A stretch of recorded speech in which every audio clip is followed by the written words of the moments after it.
Hello over there, and hello over here. We're live. Hello, everybody. Welcome to a special July 4th edition of Comic Shop Talk Live, brought to you by Black Cat Comics in Rockin' Milpitas, your one-stop shop for all things superhero. Shop online at black-cat-comics.com. We keep you connected to the comic book community. I'm Mark. I'm Francie. And it's going to be a fun show. Got lots of fun, interesting things to talk about. Going to talk some new this week comics. Yes. Going to talk maybe a little next week, maybe a little classic comics. It's an interactive program. We want to hear from you. Want to know what you're reading, what you're looking forward to reading, what you read last week, what's at the top of your stack. And always like to start the show with a little comic shop news. Comic shop news. That's good. So all weekend long, as I said, July 4th weekend. So 25% off back issues, black-cat-comics.com. Big back issue sale going on. Yes. Cool Superman and the reverse flag going on. It's like Bizarro sale. 25% off back issues all weekend long, black-cat-comics.com. But the big news here in the shop, and it would be in every shop, but they don't know about it yet, is that we launched the Kickstarter for issue number 2 to the Black Cat Chronicles, Alaska's Port Chatham. So excited for that. Very excited about that. Go to Kickstarter.com, jump on that bandwagon, become a part of the big release of the second issue. It's super awesome. I want to talk a little bit about that today, get you guys all warmed up for the next issue. We're at about halfway through our goal already. Already? Yeah. But it's about there. Been what, like 24 hours? A little bit more than that, maybe 36. Awesome. So thank you all very much for your participation. And look forward to hearing from all of our cats and kittens because it's awesome. Yeah. Why don't you tell the nice folks at home, let's start at the beginning and tell them about I almost popped you in the head there. Tell them about the whole project. What is Black Cat Chronicles and why is it so awesome? Sure. Black Cat Chronicles is our first foray into comic publishing. So chronicles are true stories, and our tagline is "Truth is scarier than fiction." And Black Cat Chronicles are narrated by, of course, an elusive black cat who kind of walks you through a specific historical story and context. This particular issue, it's our second one. The first one was Greyfriars Cemetery. This one is the Alaska's Port Chatham. So the scene takes place, so the whole story takes place in Alaska, which in case you didn't know is super weird and super creepy, as well as magnificently beautiful. So one of the fun facts is that we as humans are 5 times more likely to go missing in Alaska than any of the other lower 48 states, which is fascinating. Most people go to Alaska to get lost, but most of them also meet really mysterious and weird ends. There's a lot of cases, kind of like a Bermuda Triangle up there, of people going missing in airplanes, just disappearing out of the sky, even though they've been tracked on radar. There's a lot of UFO sightings up there. There's a lot of secret military base stuff up there. And just like here in the Pacific Northwest, there's a lot of Bigfoot sightings as well. So we're going to touch on a little bit of all of that in issue 2 when we talk about the mysterious disappearance of the town called Port Chatham. Chatham? It's fascinating stuff. Yeah, we just sort of scratched the surface. We wrapped up the first issue, still available at black-cat-comics.com, black-cat-publishing.com. Get your copy today. So we wrapped up the first issue, and you've got the whole world of scary reality to select stories from. So we started doing a little research for issue number 2, and as she said, just like 530,000 things came up from Alaska. Super creepy. From bears to aliens, and so you could probably do a whole series just on Alaska. So the issue was fun to produce. The pages are coming back and they're gorgeous. Nate's doing an awesome job as always, just like the last issue. And so we're real excited about that. Go ahead. And so we try to find stories that are obscure, that aren't super common, that are scary, and also maybe have like a supernatural or paranormal bent to them as well. And so this one's got it all. So I can't wait for you guys to read it. Let's see. Run through the Kickstarter stuff a little bit. What are Okay. the packages? What can they do when they go to Kickstarter? Well, so first of all, thank you, Farhan, because he did order 5 copies already. So thank you very much. That's awesome. Be like Farhan. Get 5 copies. So we have a bunch of different tiers. So if you're out of the United States and you'd like to check it out, you can do the Ether copy, which is just the PDF for only $2. And then we've got graduating tiers from there, starting at, I believe, $15, which is the PDF, a physical copy, a bookmark, a sticker, and then you graduate to $25. You get all of that plus an 8.5 by 11 print and an invitation to the Zoom meeting, which we're going to have a little Zoom chat when I go in deeper into all of the freaky stuff of Alaska that I researched. So a little bit of like a reveal of the research that I've done for this issue. And then if you want to go contribute even more, the last tier is called the Black Cat tier. It's $250, and that gets you all of the above. Plus, you get your wall of infamy. So if you got your own very infamous cat, it doesn't have to be black. We put a picture of your cat in the comic, as well as add your name to the thank you page. So that. Oh, and if you're if you contribute to the Black Cat level, you also get a psychic reading done by yours truly. So I will read your cards for you and help you understand certain areas in your life that you'd like to get guidance on. So there you go. Super awesome. Hi, T-Jam. And not to make it a hard pitch, but Hi, those of you who got the print from the last thing, you know that those higher tiers are worth it. The prints were gorgeous. Yeah. And they'll be just as awesome this time around. In that creepy, cool theme. The stickers are fun, the whole bit. So, like I say, go to Kickstarter.com, find Black Cat Publishing, and take a look at all the awesomeness because it's fun stuff. And we're super, super excited about it. When does the book come out?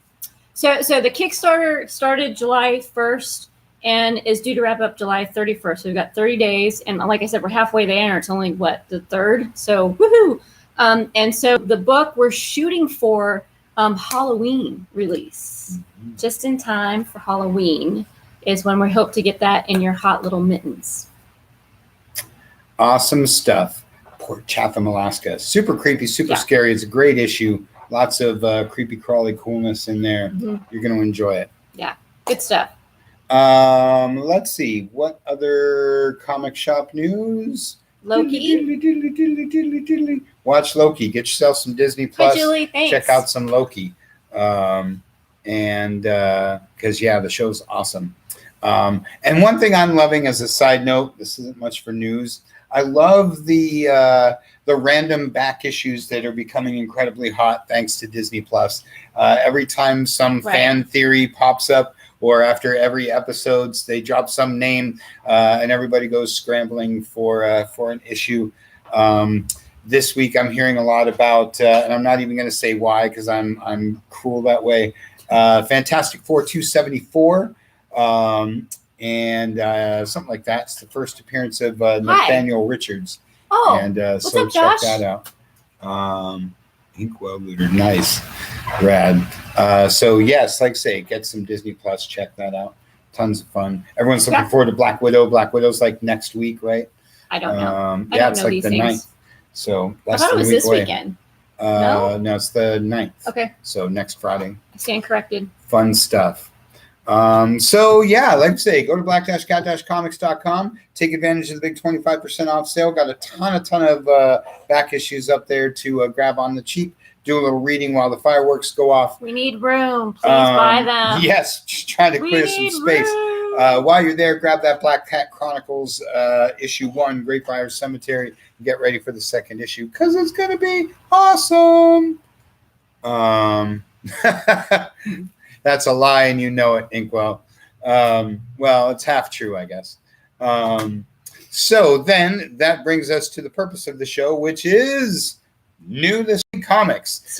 Again, interactive show. Want to hear from you. Want to know what you're reading. What's at the top of your stack this week? What are you most excited about? It's a pretty small week. It was a fifth Wednesday. The fifth Wednesday of the month always makes for kind of an odds and ends week. But you've got sort of the purpose of my whole spiel this week. So why don't you get started with that? So my favorite books came out this week, and I'm so excited. So if you haven't heard me talk about this one yet, add it to your list. It is phenomenal. Any horror fan, any fan of realistic, I mean, look at this. Look at this art, you guys. Like, it's so good. It's so detailed. It's kind of harkens to Kelly Jones. So this is a story that takes place during the Civil War. It's historically, accurate as far as the setting and the atmosphere. You really get a sense of being there. And we've got this protagonist named Virgil, who is Native American, but raised by a white family. And in the process of fighting for the Union, he starts seeing these visions.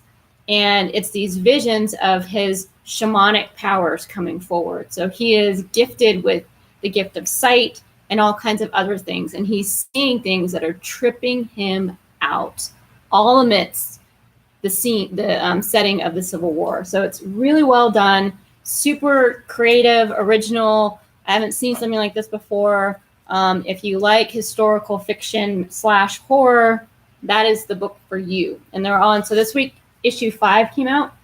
I think we have the first. We've got all 4, at least in second printing. Yeah, I'm sure number one's maybe second or third printing. Super duper good.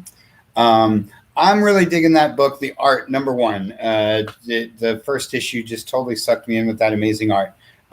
It's also, again, I'm going to have a lot of image rants today. Everybody should have an image book on their list. All the top talent in comics have an image book. All the up-and-coming talent of comics have an image book. All of the groundbreaking concepts come out of Image Comics. You know I'm a Marvel guy. I talk up Marvel all day long. But Image really is where just the best of sequential art and story is coming from right now. And again, they have a ton of classic stuff that we talk about all the time, but they've got a batch of recent books. Two Moons is one of them. Geiger, Nocterra, Undiscovered Country, Department of Truth. They have a bunch of new books right now that are just amazing. And you got to check them out. One thing I really love about Two Moons, before I went on my little mini tangent, is the genre fusion. One thing that Image does so well is the genre fusion. Even though it's not, it's a little bit Western. It's a little bit of war comic. It's a little bit of horror comic. Of course, every comic is a little bit of hero adventure. It does, it's 20% of 5 different genres made into just an absolutely delicious pie.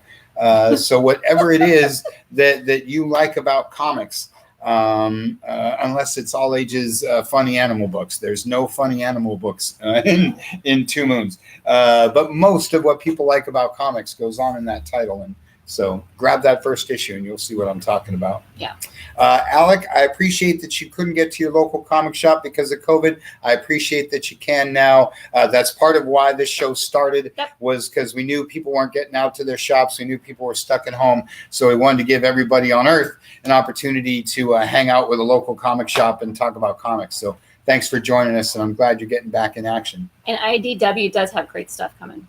And yes, IDW, which, yes, much like Image, I'm always, if you watch my Wednesday morning video, always talking up IDW and Boom and Dynamite and Oni Press and Titan and all the little guys, because every publisher has a book that you would like if you knew about it and were reading it. Correct. People like me, we love our Marvels and we stick to our Marvels. And I understand that everybody has a budget. Everybody only has so much time, so much money, all those things. But wherever you can find room to branch out, you owe it to yourself to do so. And Fifth Wednesdays like this week are a great time to do it. Bust out another book, and I'm sure it'll be another recent thing of what I'm talking about. So Daniel didn't make it out of our parking lot before he finished this guy. Yep. Right? Daniel, I'll let you in on a little comic book guy's secret. Lots of people do that. One of my little bits of entertainment as a comic book guy. When somebody gets a big stack of books in a week, I see them go out to their car, and I always like to see what book they pull out of that stack and read in their car. Lots of folks read one book, read that top of the stack. They can't even, like you said, they don't leave the parking lot. And a lot of my guys do that. They read that must-read book first before they have to get back to work or before they have to do whatever. That's a core and I'm always curious to see what book that is that people pull out. Yeah. So that's good times. That's freaking rad. Before I talk about this one, you want to throw in one of yours? No, because I have an image book, but it's not here. So I want you to keep on your theme, and then I'll chime in with mine. So a little guy named Tinian the Fourth, who's writing a little book called Batman, has a lot of different books out right now, one of which is Department of Truth for Image. And it is a X-Files meets the Hellboy BPRD type of stuff. The idea being, if enough people think a certain conspiracy theory, then it actually becomes flat. So as an example, if enough people are convinced that the Earth is flat, then the Earth actually does become flat.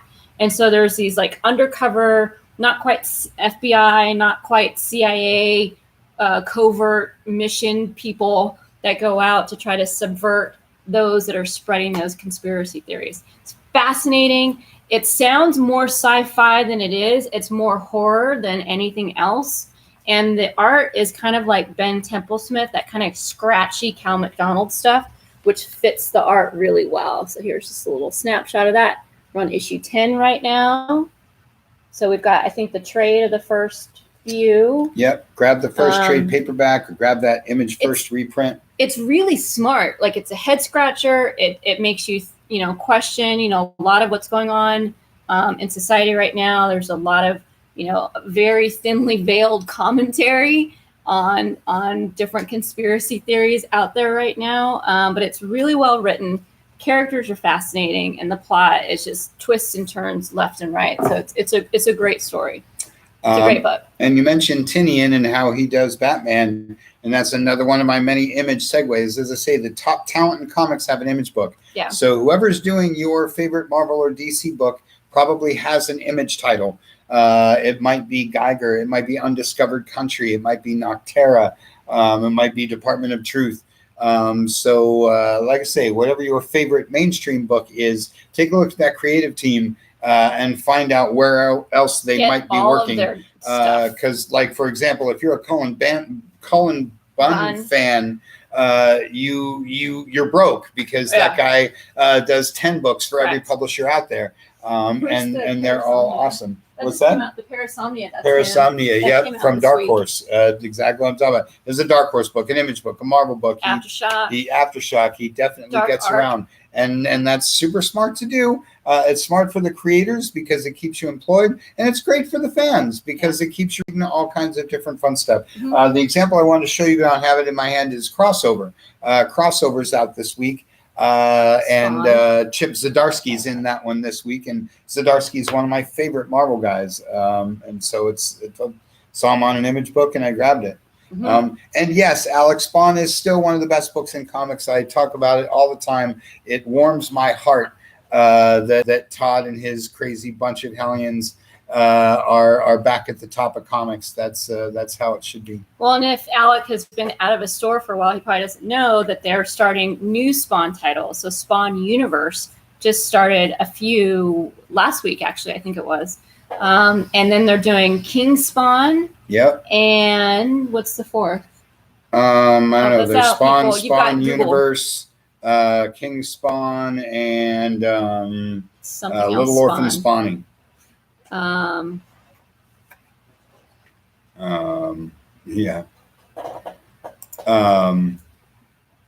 Good stuff. Yeah, like I say, image and again, like with all those other publishers, everybody should have an image book on their list. Yes. Like stuff. That one. Am I just gonna keep going? Well, we were kind of on a theme. But okay, so my book of the week is Changing this guy. Gears slightly. Is Daredevil. Only slightly. Daredevil's also a great example of genre fusion. And it's also a little bit of what Marvel has always done best. which is one very tight, very well done, self-contained series. Daredevil doesn't very often cross over into things. Daredevil isn't part of the big event book, but it's always a really fun, solid read. Always has some of the top talent in comics. I talk about this book all the time. I mention it today specifically, one, because that cover's awesome. Two, because it's the jump-in point. This is your part one for the next arc of Daredevil. If you haven't been reading Daredevil, jump in on this one. And when you read this one, you'll be like, oh man, I should have been picking this up for the last 30 years. And you'll go back. As I always say when I talk about Daredevil, go back as short or as far as you want. Pick this one up because it's the first arc. And as I always say, it's not your job to read everything ever. It's not your job to get it and love it. It's their job to make this issue awesome. It's their job to make you read this one. You get to that last page and you're like, oh man, I got to have the next one. You love it. You keep reading it. That's the idea. If you really, really love it, like I always say you will, then like I say, pick up the trade paperback that's previous to this one, or pick up the trade paperback that is volume 1 and catch up to this one, or go back to the Brubaker stuff, to the Bendis stuff, to the Kevin Smith stuff, to the Frank Miller stuff, to the Gene Colan stuff, to the Stan Lee stuff. Go back as far as you want or as recent as you want, and you will love that Daredevil trade paperback. He's a little like Batman in that way, and that the trades are great. He's just got a really awesome history. And frankly, I think Daredevil, as popular as he is one of the most overlooked characters in comics. So anytime an issue comes out, and especially when there's a first issue jump-in point, always getting you guys to check out some Daredevil. Let me show you. Is that Kingpin? Spoiler? No. Well, it's always Kingpin. It's That's not much of a spoiler. Here's the art going on, and when you say who's that in the Daredevil suit, like I said, it's going to make you want to read the previous one, the next one. It will get you into some Daredevil. Been one of my favorite books for a long time. Good times. So Daniel said he liked the question that the issue of Crossover asked this week, which is, would the comic book characters forgive the authors for all of their suffering? For example, would Peter Parker forgive Stan Lee for taking Uncle Ben from him? Ooh, that's good. Yeah, it's a very neat concept. What is cross? I don't know. I don't know these things. Crossover is exactly that. Crossover is the nexus of all comic book realities. So basically, Crossover is a book about in crossovers. Got it. And it's sort of, as you say, thinly veiled kind of commentary on the state of comics and I don't know, different things like that. Mm-hmm. Like the basis of storytelling and I don't know, things as such. I found that really interesting, Daniel, because it's kind of a twist on the fourth wall, right? Like there's a lot of times when Deadpool talks to you, the reader, and She-Hulk talks to you, the reader. But what if that character knew that what was going on was your fault? Yeah. Or the God in the universe. Right. Like, and how would they respond? Right. Like, and it used to be kind of a thing when they break the fourth wall in like 50s and 60s comics, and the artist would threaten to erase the character, and the character would be like, no, they do that in cartoons a lot. Yeah, it's just where you see the hand come in on panel. And so, like I say, it was kind of an interesting take. Well, what if they could break the fourth wall, but actually knew, who was on the other side? And I don't know. So like I say, it's a cool concept. And again, Image tackles those concepts. Image breaks down tropes and rebuilds them into cool comic series. And that's a lot of fun. Mm-hmm. So Image, if you're watching, we could use a home. Publish some Black Cat Chronicles. Just saying. All right. So speaking of Image, Monstrous, always top of my stack each week. Beautifully done, written and story. It's a little bit manga-ish as far as the style, but not overtly. But in color. And otherworld, fantasy, horror, monsters, and just fun stuff. Female protagonists and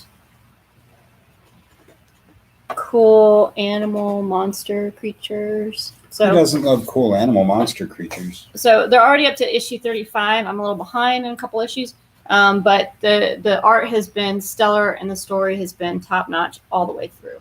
It's one like 88 Eisners, Yeah. and if you pick up the first trade paperback, you'll totally see why. Yeah. Because it's just brilliant. Stories, art. The world building feels like Tolkien, like it's so, Hobbit-ish, not in that style, but in that vastness of the world that they've created. So they've done a phenomenal job of kind of telling the story from this fictionalized world that feels really tangible. Awesome. Like I say, it's a great Image week. That was sort of why I wanted to rant about all that a little bit. Alex says She-Hulk got really meta in Sensational She-Hulk in the 90s. Yep. That's my the first one was a little masked. This is my second opportunity to say John Byrne made that book awesome and hilarious. 26 minutes in. John Byrne. I referred to him with the Nathaniel Richards thing, but that was a little that vague. was subtle. That was subtle. Mm-hmm. But yeah, She-Hulk was all about that. Take a drink. Not necessarily the first character to do that, but at the time that was the first book that had done that in a long time. And speaking of She-Hulk, going to throw out another awesome Marvel female this week. Your latest issue of Black Widow. And believe it or not, I'm not showing you this because the movie's out this week. I'm showing you this because Black Widow is one of the hottest comics in comics right now. If you're not reading Black Widow, you're missing out on one of Marvel's best books. I talk it up every time they launch a new Black Widow title because they're always fun. The last 3 or 4 different series have been really, really cool with some great art.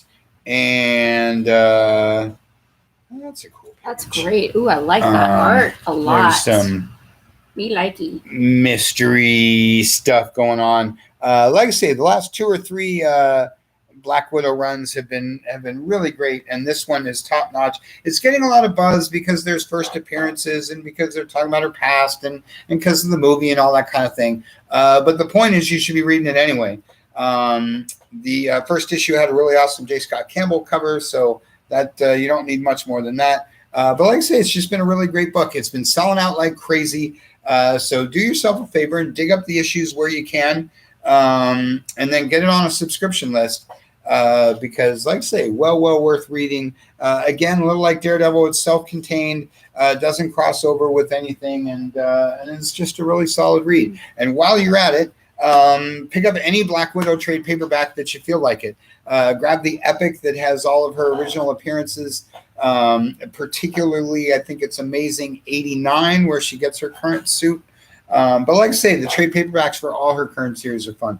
Cool spy / superhero stuff. We got a lot of fans of She-Hulk over here.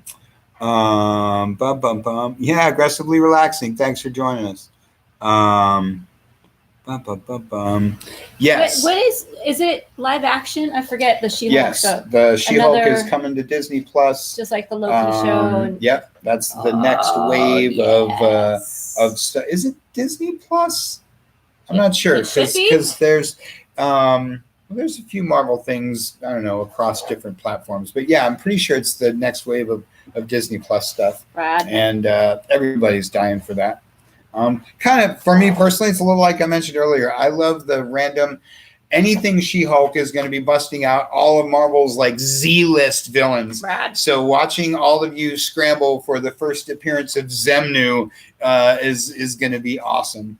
And watch that book price. And that's I mean, watch all these just worthless books just turn into gold. And again, her series is awesome. Savage She-Hulk, Sensational She-Hulk, anything She-Hulk. Even the original run was a lot of fun. Who did the original run? Oh boy, I don't know who did the original run. Yeah, you'd have to Google that one. But I've had the first issue my whole life. I got it in one of those random 3-packs that you used to buy at drugstores, and her and her cousin Bruce Banner in a car accident, and Bruce gives her an emergency blood transfusion and it turns her into the She-Hulk. Rad. Yeah, it's a fun book, fun character, Awesome. good stuff. Is that my turn? Yeah, I think so. Keep going. It will surprise no one that the next book on my list is The United States of Captain America. Look at that art. Okay, so like a lot of things, Cap. pretty much any time. Yes, I buy anything with Cap on John the cover. Buscema, yes, I think you're right. Yes, I think you're right. It is John Buscema. I forget who wrote it, but as I think about that cover, that is John Buscema. Speaking of covers, I mean, look at that. Gorge. Yes, take my $5. Gorgeous. I don't even need to read it. I don't need to know what's on the inside. That's worth $5. I want that poster. I want that tattooed on my back, except that you could leave U.S. agent out. No offense. But great stuff. Okay, so then awesome story. I won't even go too much into it because the internet has probably already told you all about it. Somebody has stolen Cap's shield.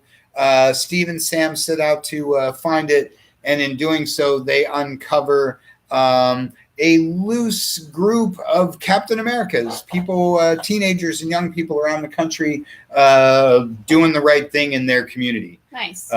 Being Captain America where there is no Captain America. Sounds a little Winter Soldier Falcon-like. Yeah, it probably is. It probably is. Yeah, it's a book about the Shield and about what they discover in the heart of America. Because that's what Captain America books are about. Yeah. It's about Americana and speeches and punching bad guys in the face. And if you're an old schooler like me, you love Captain America books that have speeches and punching guys in the face. Rad. And I like the different incarnations of these Captain Americas that they have and whatnot. So looks to be a fun series. As I say, they had me at Captain America. They had me at the cover. There's some cool art of Cap in action in his Secret Avengers suit.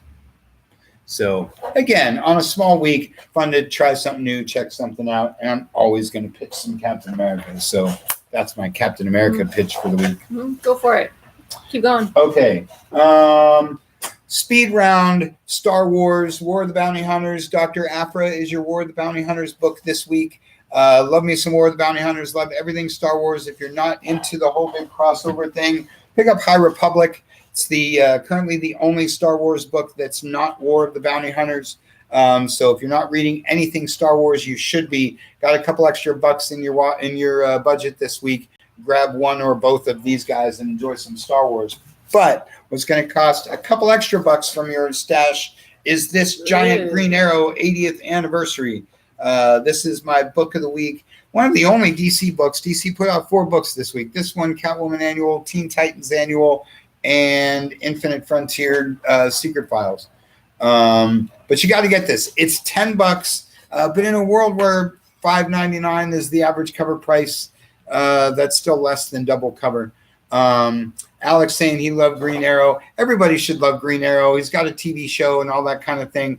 Okay, so these 80th anniversaries, they're giant size. There's lots of stories inside.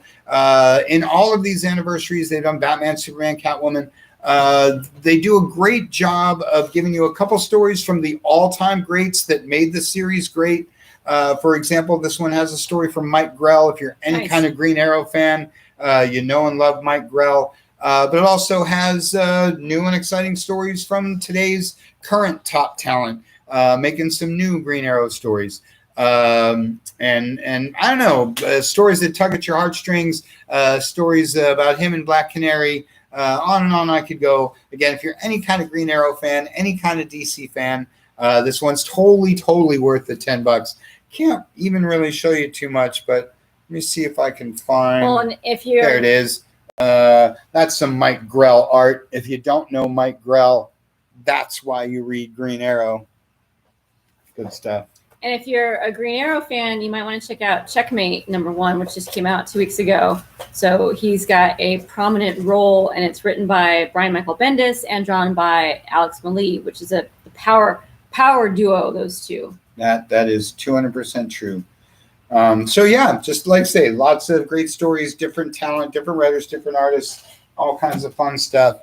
I love me those. I love any giant-sized, oversized one-shot. That's just an hour of good, clean fun. Mm-hmm. I just have one more left on my stack. I'm just going to talk about The Witcher real quick. So I came to the party late. I'm not a gamer. I did not know about Witcher. I just saw the Netflix show and watched a couple the first couple episodes. Issues. And love me Superman guy. Who's the actor? Henry Cavill. Yep. Love that guy. And so I was fascinated. So I picked up the first. So you got me the whole like compendium. Yep. Omnibus, and I read it like cover to cover. It was great.